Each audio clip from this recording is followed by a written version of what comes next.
नमस्कार. ओमकार भोसले यूट्यूब चॅनलमध्ये आपले सर्वांचे सहर्ष स्वागत. आज आपण पाहणार आहोत नंदीच्या कानात आपली इच्छा का सांगतात भक्तजन, तर त्याचे काय कारण आहे चला तर जाणून घेऊया. शिवमंदिरातील शिवलिंगाची पूजा व दर्शन केल्यानंतर लोक तेथे शिवासमोर बसलेल्या नंदीच्या मूर्तीची पूजा करतात आणि त्यांच्या कानात आपली इच्छा बोलतात. अखेर त्यांच्या कानात आपली इच्छा बोलण्याची परंपरा काय आहे आणि कशासाठी ते आहे ते पूर्ण जाणून घेऊया. नंदी बैल. नंदी हे भगवान शिवांच्या प्रमुख गणापैकी एक आहे. भैरव, वीरभद्र, मणिभद्र, चंडीस, शृंगी, भृगरी, शैल, गोकर्ण, घंटाकर्ण, जय आणि विजय ही सुद्धा शिवांची गण आहेत. असे मानले जाते की कामशास्त्र, धर्मशास्त्र, अर्थशास्त्र आणि मोक्षशास्त्र या प्राचीन ग्रंथांपैकी नंदी हे कामशास्त्राचे लेखक होते. बैलाला महिष असेही म्हणतात, त्यामुळे भगवान शंकराचे नावही महेश आहे. शिवासमोर नंदी का आहे? शिलाद मुनीने ब्रह्मचारी पाळण्याचा संकल्प केला. घराणेशाहीचा अंत पाहून त्यांच्या वडिलांना काळजी वाटली आणि त्यांनी शिलानंदांना वंश चालवण्यास सांगितले. त्यानंतर त्यांनी इंद्रदेवांना संतान प्राप्तीसाठी तपश्चर्याने प्रसन्न केले आणि जन्ममृत्यूंच्या बंधनही पुत्राचे वरदान मागितले. परंतु इंद्राने हे वरदान देण्यास असमर्थता दर्शवली आणि भगवान शिवांची तपश्चर्या करण्यास सांगितले. शिलाद मुनींच्या कठोर तपश्चर्याने प्रसन्न झालेल्या भगवान शंकरांनी त्यांना शिलादांच्या पुत्राच्या रूपात प्रकट होण्याचे वरदान दिले. काही दिवसाने जमीन नांगरताना शिलाद यांना एक मूल दिसले. त्याचे नाव त्यांनी नंदी असे ठेवले. शिलाद ऋषींनी त्यांचा मुलगा नंदी याला संपूर्ण वेदांचे ज्ञान दिले. एके दिवशी मित्र आणि वरुण नावाचे दोन दैवी ऋषी शिलाद ऋषींच्या आश्रमात आले. नंदीने वडिलांच्या परवानगीने त्या ऋषींची चांगली सेवा केली.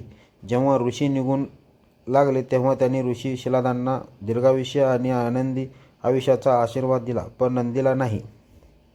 मग शिलाद ऋषींनी त्यांना विचारले, का नंदीला आशीर्वाद का दिला नाही? यावर ऋषींनी सांगितले की नंदी अल्पायुष्य आहे.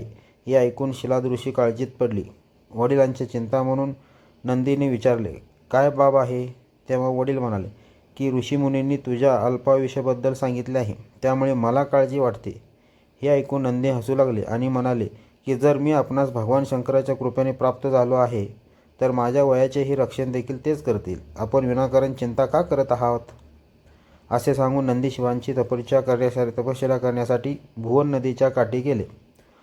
कठोर तपश्चर्यानंतर शिव प्रकट झाले आणि म्हणाले की वत्स वरदान मागावे. तेव्हा नंदी म्हणाले की मला आयुष्यभर आपल्या सहवासात राहायचे आहे. नंदीच्या समर्पणाने प्रसन्न होऊन भगवान शिवाने प्रथम नंदीला मिठी मारली आणि त्यांना बैलाचे रूप देऊन आपले वाहन, मित्र आणि आपल्या गणामध्ये सर्वोत्तम म्हणून स्वीकारले. नंदी चैतन्याचे प्रतीक. पुराणानुसार भगवान शंकराच्या तपश्चर्येत कोणत्याही प्रकारचा त्रास होऊ नये म्हणून नंदी त्यांच्या तपश्चर्याच्या बाहेर चैतन्य अवस्थेत स्थित आहे.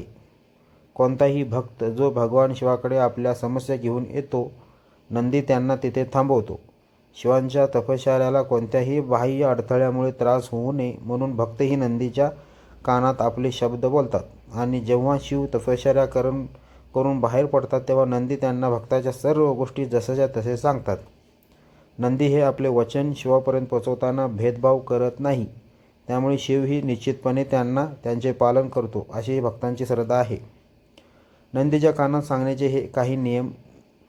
नंदीच्या कानातही तुमच्या समस्या किंवा इच्छा सांगण्याचे काही नियम आहेत. त्यांचे पालन करणे आवश्यक आहे. नंदीच्या कानात तुमची इच्छा सांगताना लक्षात ठेवा की तुम्हाला जे म्हणायचे आहे ते इतर कोणीही ऐकू नये. तुमचे शब्द इतके हळू बोला की तुमच्या जवळ उभ्या असलेल्या व्यक्तीलाही ते कळणार नाही. नंदीच्या कानात बोलत असताना दोन्ही हातांनी आपले ओठ झाकून घ्या, जेणेकरून ते बोलत असताना इतर कोणीही तुम्हाला पाहू शकणार नाही. नंदीच्या कानात दुसऱ्याबद्दल वाईट किंवा कोणाचे वाईट घडावे असे बोलू नये, नाहीतर शिवांच्या कोपाचा भाग व्हावं लागतं. नंदीच्या कानात आपली इच्छा सांगण्यापूर्वी नंदीची पूजा करावी आणि इच्छा सांगितल्यानंतर नंदीजवळ काही नैवेद्य ठेवावा. ही भेट पैसे किंवा फळांच्या स्वरूपात असू नये. नंदीच्या कोणत्याही कानात बोलू शकतो, पण डाव्या कानात बोलणे जास्त महत्त्वाचे आहे. तर आज आपण पाहिलेलं आहोत अशा तऱ्हेने नंदीच्या कानात काय इच्छा सांगतात. असेच नवनवीन व्हिडिओ तुम्हाला भेटत जातील. आवडल्यास लाईक करा, शेअर करा, सबस्क्राईब करा चॅनल. धन्यवाद.